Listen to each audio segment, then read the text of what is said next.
نحمده تعالى ونستعينه ونستغفره ونعوذ بالله من شرور أنفسنا ومن سيئات أعمالنا من يهده الله فلا مضل له ومن يضلل فلا هادي له أشهد أن لا إله إلا الله وحده لا شريك له وأشهد أن نبينا محمدا صلى الله عليه وعلى آله وسلم يا أيها الذين آمنوا اتقوا الله حق تقاته ولا تموتن إلا وأنتم مسلمون أما بعد فإن أصدق الحديث كلام الله خير الهدى هدى نبينا محمد صلى الله عليه وعلى آله وسلم وشر الأمور محدثاتها فإن كل محدثة بدعة وكل بدعة ضلالة وكل ضلالة في النار. Nah, kita lanjutkan. Qala Syekh Habibullah istiqamatul qalb. Hati yang istiqamah. Diriwayatkan oleh Imam Ahmad dari hadis Anas bin Malik radhiyallahu taala anhu. Qala Rasulullah sallallahu alaihi wasallam la yastaqimu imanu 'abdin hatta yastaqima qalbuhu wa la yastaqimu qalbuhu hatta yastaqima lisanuhu wa la yadkhulu rajulun al-jannata la ya'manu jaruhu bawa'iqahu. Jadi kata Rasulullah SAW,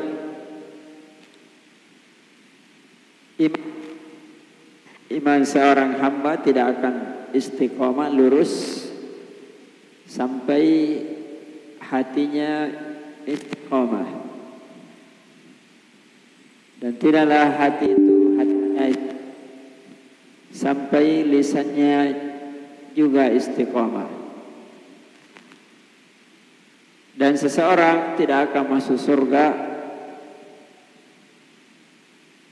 yang anggapnya tidak aman dari gangguannya. Hadis ini ya, menunjukkan bahwa kesalehan hati ya, dengan iman itu mengharuskan kesolehan jasad. Karena asas atau landasan pokok istiqomah itu berputar pada hati. Maka siapa ingin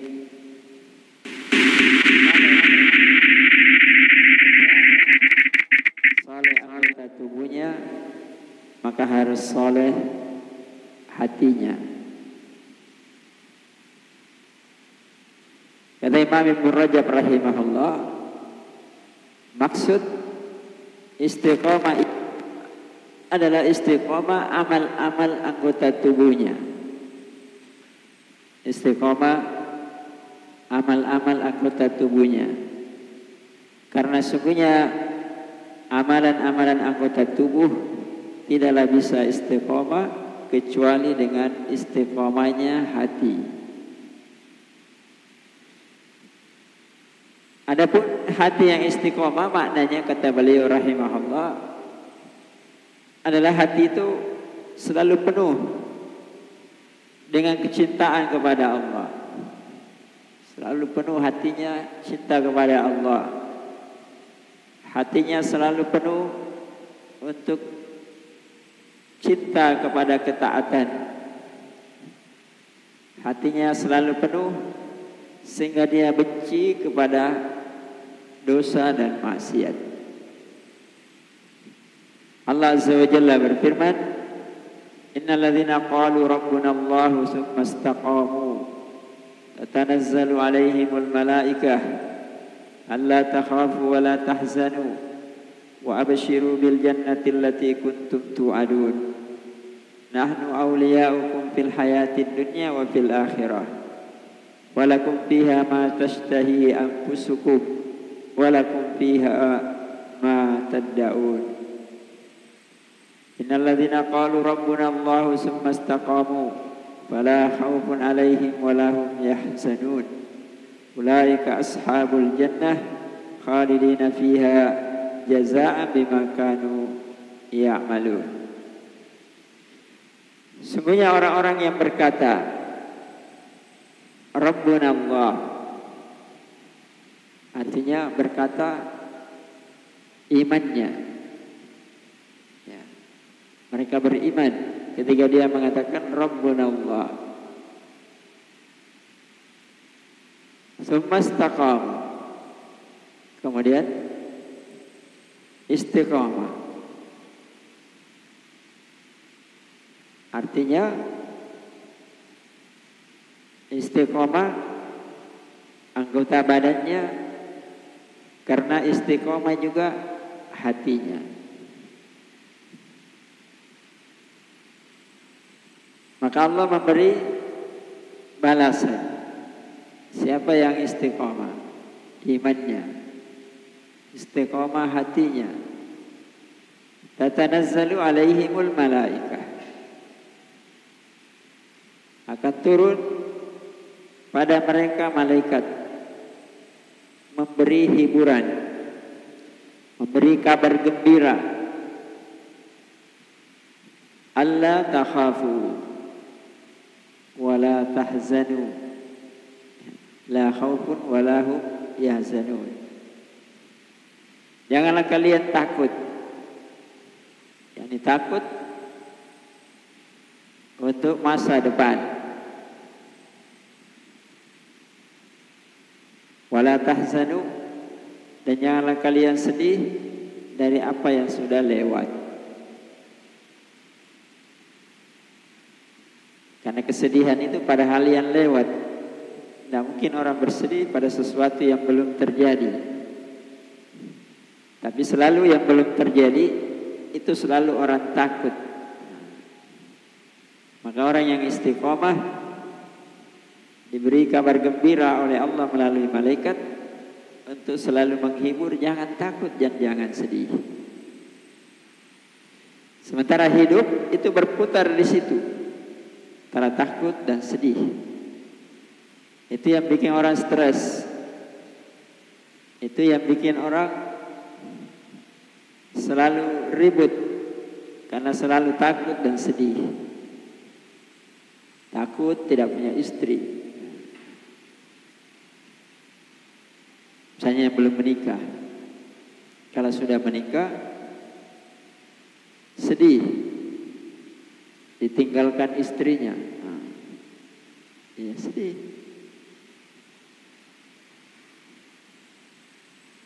Tapi yang terjadi wa absyiru bil jannah, kalau kalian istiqomah maka bergembiralah dengan surga yang kalian telah dijanjikan oleh Allah. Dan kami adalah wali-wali kalian di dunia dan di akhirat. Di dalam surga itu ma tashtahi anfusukum, apa yang jiwa kalian itu syaha, yani berkeinginan kepadanya. Semua yang kalian inginkan itu akan terpenuhi di dalam surga. Sementara di dunia kan tidak. Biar orang bagaimana kayanya, tidak semua yang diinginkan itu dia dapat. Semakin dikejar malah semakin banyak yang dia tidak dapat. Nah, maka Allah ganti balasan itu kalau istiqomah, ya semua yang kamu inginkan itu akan ada dalam surga. Bahkan lebih. Ya. Mau apa saja ada. Mau minuman segala jenis. Orang baru mengatakan mau minum jeruk sudah ada di depannya. Walakum fiha ma tad'un. Dan di dalam surga nanti kalian akan digembirakan dengan ma tad'un, iddia, ya. Semua yang kalian sangka, maka kalian akan dapatkan. Bukan lagi yang kalian sekedar inginkan, tapi yang kalian sangka. Itu nanti dipenuhi di dalam surga. Jadi misalnya orang menyangka kalau di dunia misalnya bagi laki-laki selalu ingin perempuan yang perawan. Makanya banyak orang suka kawin-kawin karena selalu ingin dapat perawan. Tapi tidak ada di dunia perempuan yang perawan terus. Tapi nanti di akhirat ketika kamu ingin perawan, ya, dikasih perawan. Dan perawannya mata Daud, perawan terus. Ya, perawan terus. Kalian ingin muda, bisa dapat di dunia muda. Tapi setelah muda tidak akan muda terus. Nah, di akhirat, di dalam surga muda terus. Ya. Ya, itulah yang Allah balaskan. Makanya Allah mengatakan ulaika ashabul jannah khalidina fiha jazaa'an bima kanu ya'malun. Mereka itu penghuni surga yang mereka kekal sebagai balasan dari apa yang mereka lakukan di dunia. Berarti istiqomah ini, khususnya istiqomah hati, ya urusannya sangat besar dan pahalanya luar biasa. Ya, pahalanya luar biasa. Kita dituntut istiqomah hanya sebentar, tapi nanti balasannya terus menerus. Tapi ingat, sebagaimana tadi, istiqomah itu dimulai dengan istiqomahnya hati di atas ketaatan kepada Allah. Nah, dan ini yang paling penting, karena sebagian manusia selalu perhatiannya yang dia maksud istiqomah itu, ya istiqomah secara lahir, zahir. Dia lupa dan lalai dari istiqomah batinnya. Karena orang bisa tetap istiqomah lahirnya walaupun batinnya tidak istiqomah. Coba lihat orang munafik, tetap datang salat berjamaah, lahirnya kan berjamaah, tapi batinnya kan tidak. Ya, batinnya tidak. Manusia bisa berbuat berbagai macam dosa dan pelanggaran, tapi zahirnya kelihatan tetap istiqomah. Ya. Kadang habis minum-minum, kadang habis misalnya konsumsi sabu-sabu, ambil jubah pergi ke masjid. Ya, kelihatan zahirnya istiqomah, tapi hatinya tidak istiqomah. Ya, walaupun masih ada imannya, tapi tidak istiqomah. Ya, lebih celaka lagi kalau dia berdoa kepada selain Allah, baru datang lagi berdoa kepada Allah. Sebagaimana kebanyakan orang-orang yang berbuat kesyirikan. Bahkan banyak orang menyangka orang-orang yang berbuat kesyirikan itulah orang yang istiqomah. Ya, penampilannya kayak orang yang paling alim, paling saleh, paling baik, tapi hatinya tidak istiqomah, hanya menyembah kepada Allah Subhanahu wa taala. Ya, maka seorang harus punya perhatian yang luar biasa untuk mengobati hatinya, ya, menjauhi penyakit-penyakit atau hal-hal yang bisa menyebabkan hatinya sakit, bahkan lebih sakit daripada badan.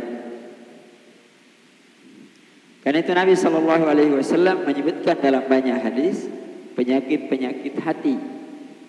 Di antara hadis yang menyebutkan banyak penyakit-penyakit hati, hadis Abu Hurairah radhiyallahu taala anhu, anna Nabi sallallahu alaihi wasallam bersabda, sayusibu ummati da'ul umam, akan menimpa dari umatku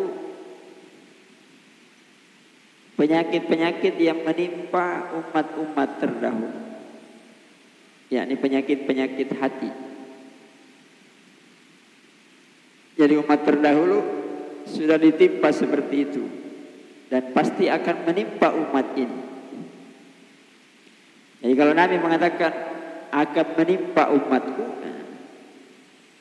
ya maka harusnya orang yang mendengarnya bersiap-siap bahwa itu akan menimpa kita, ya, supaya kita bisa selamat. Kan tidak semua yang ditimpa itu kan hancur. Misalnya dikatakan ditimpa banjir, ya kan tidak semua rusak, ada yang selamat. Ditimpa runtuhan bangunan, bangunannya runtuh, ya kadang kan tidak semua yang ada dalam bangunan itu meninggal. Jadi ketika Nabi mengatakan umat ini akan ditimpa penyakit-penyakit hati, ya pasti banyak yang kena, tapi tidak semua kena. Justru ini peringatan agar kita tidak kena penyakit tersebut. Ya. Karena itu dikatakan sesuatu yang menakjubkan itu bukanlah sesuatu yang menyebabkan orang hancur. Ya. Alhamdulillah. Tapi yang menakjubkan itu bagaimana kita itu belajar dari orang yang selamat supaya selamat. Kalau cerita kehancuran terlalu banyak, nah, tapi yang penting bagaimana orang itu bisa selamat dari kehancuran. Ya. Qalu ya Rasulullah wa ma da'ul umam. Nah, ini sahabat menunjukkan baiknya hatinya, baiknya niatnya dan maksudnya. Maka mereka bertanya, Rasulullah, apa penyakit yang menimpa umat-umat terdahulu?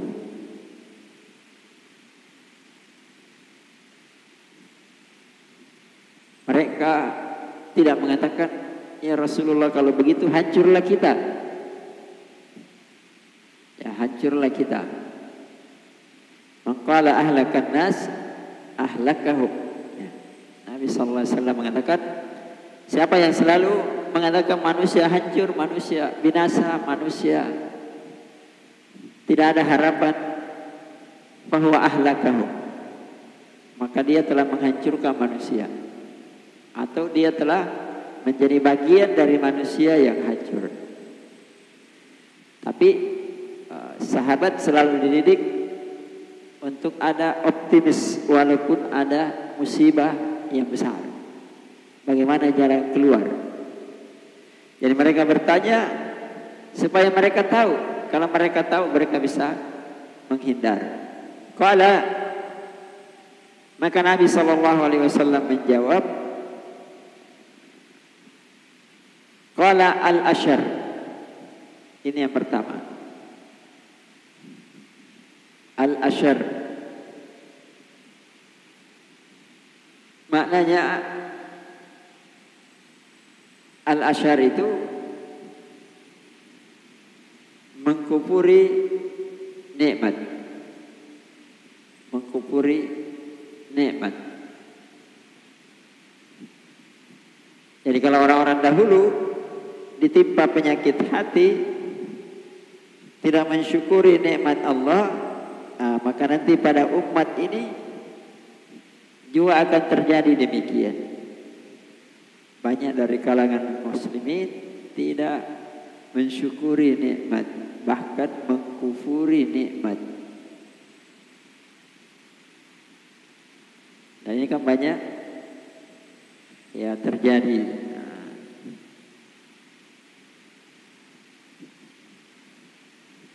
Masih banyak makanan, cari yang tidak ada. Itu namanya kufur nikmat. Setelah dikasih nasi dos, cari yang tidak ada di situ. Bagus kalau makan pizza ini. Itu namanya kufur nikmat. Ya walaupun derajatnya juga macam-macam.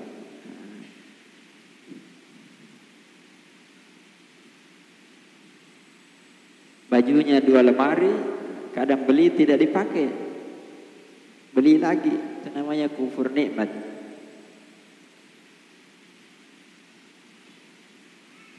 Banyak orang beli terus rumahnya 10, 13 tidak ada dipakai, pergi kemana-mana tinggal di hotel. Itu namanya kufur nikmat. Hanya dijagai saja, dibersihkan. Itu sebenarnya bagian dari kufur nikmat.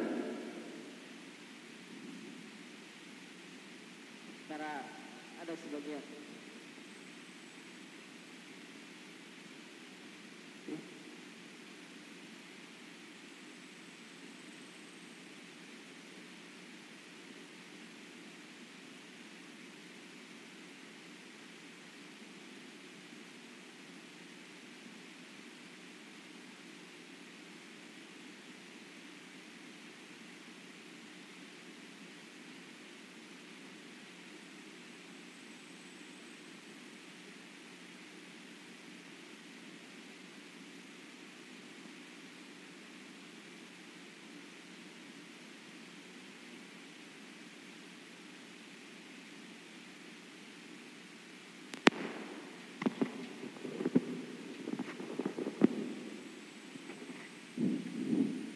Nah, ya kufur nikmat ini bentuknya sangat banyak. Makanan kadang dibuang-buang. Kalau diberikan kepada binatang ya masih bagus, tapi kadang-kadang dibuang sehingga malah menjadi kotoran dan sampah, merusak, bau, ganggu pemandangan dan seterusnya. Tip. Yang kedua wal batar. Al bataru. Al batar itu at-tughyan inda wujudiha. Tagha ketika ada sesuatu dia menjadi tagha, namanya al batar. Ini mirip dengan sombong pada sesuatu yang ada sesuatu tersebut sehingga dia tagha, merasa di atas. Karena ada orang sombong, belum dapat mobilnya sudah sombong. Nanti saya beli mobil begini. Tapi namanya al-batar ketika ada mobilnya. Yang tadinya sholat sama-sama, setelah ada mobilnya tidak tegur-tegur lagi, atau hanya dada-dada saja. Tip. Yang berikutnya at-takatsur. Ini penyakit hati, at-takatsur. Al-hakumut takatsur, akan melalaikan kalian at-takatsur, saling berlomba dan berbangga. Nah, itu masalahnya. Jadi bukan sekedar saling memperbanyak, tapi yang menjadi masalah biasanya memperbanyak itu kemudian menyebabkan at-tafakhur, saling berbangga satu dengan yang lain dengan banyaknya harta dan anak-anak keturunan. Karena itu yang merusak. Kalau orang sekedar mencari yang banyak sesuai kemampuannya, ya tidak ada masalah karena begitulah kehidupan. Tapi yang menjadi masalah ketika saling berbangga. Saling berbangga itu nanti menyebabkan penyakit hati. Karena dia bangga dengan sesuatu yang sebenarnya tidak perlu dibanggakan. Dan kalau dia bangga dengan sesuatu, pasti dia meremehkan yang tidak memiliki sesuatu itu. Bahkan kadang yang sama-sama memiliki pun merendahkan milik orang lain. Itu kan namanya penyakit. Padahal tidak ada hubungannya. Miliknya orang dengan milikmu tidak ada hubungannya. Kenapa kamu merendahkan? Kenapa kamu merasa bangga? Ya, nah, itu namanya penyakit. Nah. Kemudian at-tanajus fid dunya. At-tanajus fid dunya. Karena sama-sama ingin memiliki, ya sama-sama ingin tamak, berusaha rakus dengan dunianya, sehingga ada namanya tanajus. Ya, saling menipu, saling membodohi, saling macam-macam. Nah, itu kan penyakit hati. Bagaimana caranya milik si fulan itu pindah kepada aku tanpa dia tahu. Tanpa dia tahu bahwa saya bodoh-bodohi, bahwa saya macam-macam. Nah, ini semuanya penyakit hati. Kemudian at-tabaghut. Saling al-bughd, saling benci, saling memutus hubungan. Sebagaimana hadis yang berlalu, saling membelakangi dan seterusnya. Ini kan sebabnya karena hati yang sakit. Kemudian at-tahasud. Sudah berapa? Tahasud, saling hasad, ya, saling menginginkan bahwa nikmat pada orang lain itu hilang. Yang lebih celaka lagi kalau hilang dan pindah pada dirinya. Yaitu puncaknya hasad. Kalau hasad yang dibawanya, ya dia hanya menginginkan nikmat yang diterima saudaranya itu hilang. Jadi hasad itu memusuhi nikmat Allah, ya, memusuhi nikmat Allah. Karena yang diterima orang lain, yang diterima oleh dia itu kan semua nikmat dari Allah Subhanahu wa taala. Jadi ketika dia menginginkan nikmat itu hilang pada orang lain, berarti memusuhi nikmat Allah. Memusuhi nikmat Allah hakikatnya memusuhi ya Allah Subhanahu wa ta'ala. Karena yang memberikan nikmat pada kamu, nikmat pada orang lain, nikmat pada makhluk, semuanya adalah Allah Subhanahu wa ta'ala. Nah, ini 6 penyakit hati. Kalau itu berkumpul berlangsung dalam waktu yang lama, nanti kata Nabi SAW, hatta yakuna al-baghyu. Ini puncaknya. Ya, hatta yakuna al-baghyu. Jadi puncaknya nanti akan muncul namanya bagha. Ya. Bagha. Kalau orang memberontak kepada penguasa namanya bughat. Bagha juga. Dia yang ingin mengambil alih kekuasaan. Jadi manusia kalau selalu saling tafahur, saling takasur, saling tahasud, saling al-batar, saling seperti yang disebutkan tadi, itu ujungnya nanti al-bagha. Jadi ingin menguasai. Jadi bukan sekedar hasad, bukan sekedar berlomba, bukan sekedar membelakangi, bukan sekedar memusuhi, tapi dia ingin merebut dan menguasai apa yang dimiliki orang lain. Nah, ini kan puncaknya penyakit hati. Dan itu kan yang menghinggapi orang-orang kafir sampai hari ini. Dia punya negara, karena negaranya negara yang paling besar, hasilnya sangat banyak, tapi tetap dia mengincar apa yang ada di negeri orang lain. Iya kan? Kalau mengincar ya saling tukar, berdagang ya biasa, tapi ini tidak. Bagaimana membodohi, bagaimana mereka berkelahi, bagaimana macam-macam supaya dia yang dapat paling banyak. Bahkan kalau bisa bukan lagi dapat paling banyak, dapat semuanya. Yang asalnya punya hanya sampahnya saja, penyakitnya saja yang didapat. Nah, itu kan karena memang hatinya yang sakit. Ya, hatinya yang sakit. Coba lihat orang Yahudi.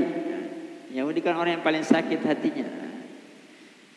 Dengan Palestina sudah menyerobot negerinya orang, mau lagi mengambil, tidak puas sedikit, mau lagi banyak, terus tidak ada ujung pangkalnya sampai hari kiamat. Karena memang hatinya yang sakit. Ya, dan itu yang dikhawatirkan Nabi, dan pasti akan terjadi, juga akan menimpa dari umat ini. Padahal kita ini, khususnya kaum muslimin, mengerti bahwa kita ini diciptakan bukan untuk itu.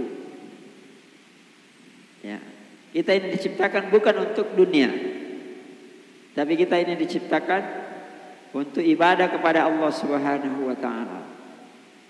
Kalaupun ada dunia itu dipakai untuk tujuan kita diciptakan. Karena itu bumi ini tidak mungkin menjadi makmur kecuali dikuasai oleh orang muslim yang benar imannya.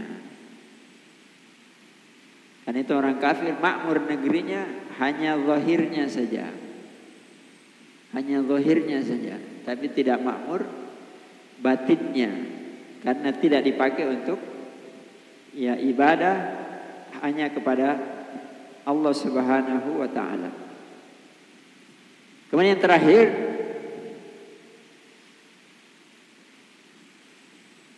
karena itu Rasulullah sallallahu alaihi wasallam ya sudah mengingatkan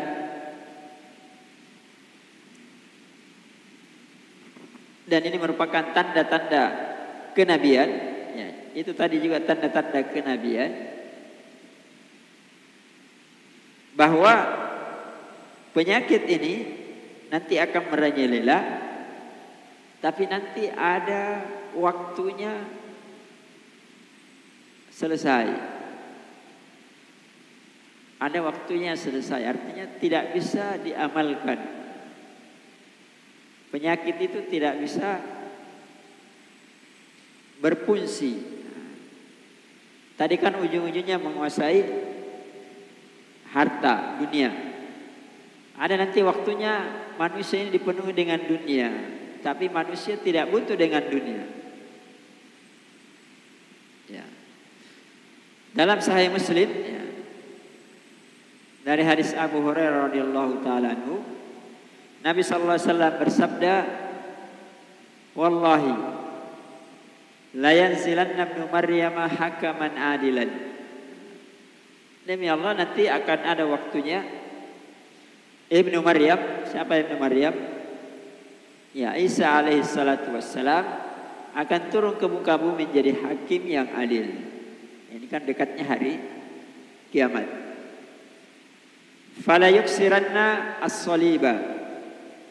Maka nanti Isa turun menghancurkan salib-salib. Wala yaqtulanna al-khinzir, dan akan membunuh semua babi-babi. Wala yadha'anna al-jizya. Tahu kan jizya ya, upeti itu akan dihapuskan semuanya, tidak ada lagi, tidak berlaku. La tatrukanna al-kilasu fala yus'a 'alaiha. Dan nanti akan ditinggalkan perhiasan atau semacamnya, maka tidak ada yang mau ambil, tidak ada yang mau usahakan untuk didapat. Dibiarkan saja begitu. Emas, berlian, intan, segala macam, tidak ada yang mau ambil. Wala tadhhabanna asy-syahna'u wat-tabaghud wat-tahasud. Dan akan Allah hilangkan kebencian, hasad, rasa bakhil, kekikiran, itu semua akan dihilangkan. Jadi manusia hilang penyakit-penyakit hatinya. Wala yad'wanna ilal mal fala yakbaluhu ahad. Dan hartanya diumumkan, siapa yang mau ini, mau ini, mau ini, tidak ada orang yang mau terima. Orang mau bagi-bagi harta, tidak ada yang mau terima, karena semua orang sudah punya harta yang banyak. Kalau sekarang kan tidak, belum dibagi-bagi saja orang berebut, belum dibagi, apalagi kalau dibagi. Tapi nanti ada waktunya diumumkan, oh ini ada begini mau dibagi, tidak ada yang mau ambil biar satu pun. Kenapa? Karena harta pada waktu itu sudah banyak dan manusia sudah memiliki semuanya harta yang banyak. Maka kebencian, permusuhan, hasad, dengki dan seterusnya itu tidak ada, hilang. Saking banyaknya harta yang dimiliki oleh masing-masing manusia, maka semuanya ingin mengeluarkan sedekahnya. Tidak ada yang mau terima. Semuanya ingin mengeluarkan zakatnya. Dia tidak mendapatkan lagi orang yang bisa menerima zakat. Ya, maka kesimpulannya menunjukkan, ini semuanya menunjukkan bahwa ketika harta itu tidak ada, diperebutkan jadi fitnah. Dan nanti ada waktunya ketika harta itu banyak juga jadi fitnah. Orang yang mendapatkan harta jadi fitnah. Orang yang tidak diberi harta juga jadi fitnah. Innama amwalukum wa auladukum fitnah. Ya. Karena begitulah kehidupan dunia ini, tempat ujian dan fitnah. Maka siapa yang selamat? Itulah tadi, yang istiqomah. Apanya istiqomah? Asalnya, pokoknya, asasnya hatinya yang istiqomah. Iya. Jadi dia tidak terpengaruh dapat harta atau tidak dapat harta. Dia tidak terpengaruh harta itu pada dirinya atau pada orang lain. Ya. Qalu Rabbuna Allah. Rabb kami adalah Allah, Allah yang kami sembah. Kami sembah Allah ketika kami punya harta, kami sembah Allah. Ketika kami tidak punya harta, kami sembah Allah. Tidak berubah. Nah, saya kira itu ya. Insyaallah nanti akan kita lanjutkan masalah zuhud. Masih ada hal yang terkait dengannya pada pertemuan setelah salat asar. Allahu a'lam. Wassallallahu wasallam ala nabiyina Muhammad wa ala alihi wa ashabihi wa man tabi'ahum bi ihsan ila yaumiddin. Subhana rabbika rabbil izzati amma yasifun. Assalamualaikum warahmatullahi wabarakatuh. Wa akhiru da'wana alhamdulillahi rabbil alamin. Assalamualaikum warahmatullahi wabarakatuh.